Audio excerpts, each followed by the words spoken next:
So I am in the Dean Composer's Room at Old Dominion University with John Duffy, who leads the John Duffy Composers Institute, which is a 2-week symposium in conjunction with the Virginia Arts Festival, and Old Dominion University focused on contemporary opera. And John, it's such a pleasure and privilege to be here with you and be in this space. And you've accomplished so much in your life, I don't know where to start with the introduction. Hundreds of works for theater, orchestra, the operatic stage, the founder and longtime president of Meet the Composer, and now you're leading the John Duffy Composers Institute, which is a wonderful venue for composers of new opera and performers of new opera to come together and talk about what's going on. So just to congratulate you on a lifetime of accomplishment and generosity and leadership in American music, and say how wonderful it is to talk with you. Thank you. So I thought we could start from the present and go back through your storied career. Yes. And talk about the John Duffy Composers Institute, how that came to be, the catalyst for that, and just what your goals were and how you're going about achieving those goals. Rob Cross, the artistic director of the Virginia Arts Festival, asked me to create a composer institute here. And I was quite taken aback by it. It really came out of the blue then. Right, yeah. It did. So I told him, let me think about it. And I thought about it.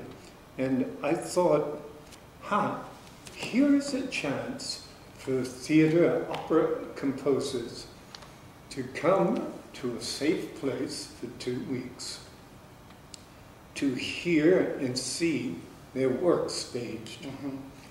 The important ingredient would be singers, obviously, a stage director, dramaturg, a music director, and space, mm-hmm. and the support system. And we have it here.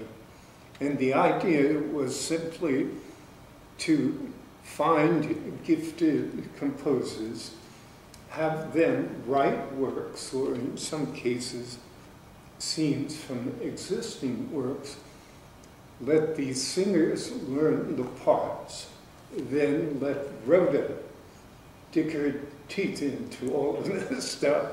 We're talking about Rhoda Levine, the famed director of opera. Right, yeah. Put her imprint on so many important 20th and 21st century works. Right. To me, Rhoda is an ideal director. She has good intelligence, experience, and she has the highest values. So that's how it all started. And now we are creating a network across the country where we want to send selected works that have been staged here. Mm-hmm. And this year, Libby Larson came up with the idea, how about creating a production company? Right. Do 6 works off-Broadway,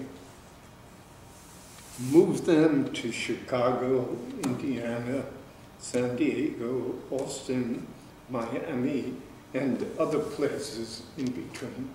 So that is our goal now. Which would be a fantastic catalyst for creating. Oh yeah. Opera. It would be an amazing. And one thing. Engine. Yeah. It's like a tumbling weed. Yes. One thing tumbles into another, right? We have the blessing of ODU, the Virginia Arts Festival, the singers, the Rhoda, of course, Alan Johnson, apprentices from ODU. So we have a very strong base. It's an incredible foundation. What you have here is already amazing in itself, speaking as someone who's been able to enjoy being a composer fellow for the last 2 weeks. And it seems like a great foundation for this bigger project of doing full productions and sending them around the country. That would be unbelievable. Well, that would really be a revolution in terms of bringing new works to the stage. I want to say also, part of our program is that we have visiting opera music theater composers. Definitely. Billy Taylor, Tanya Leone, Sheldon Harnett, Balcom, John Harbison, Ricky Gordon, Mark Campbell, Bob Ashley, Fred Ho, Libby Larson. It's an amazing lineup of composers who are doing so many, and librettists who are doing so many wonderful things. Well, you mentioned how revolutionary this idea of producing works and sending them around, and the Duffy Institute growing into a catalyst for sending these works around. And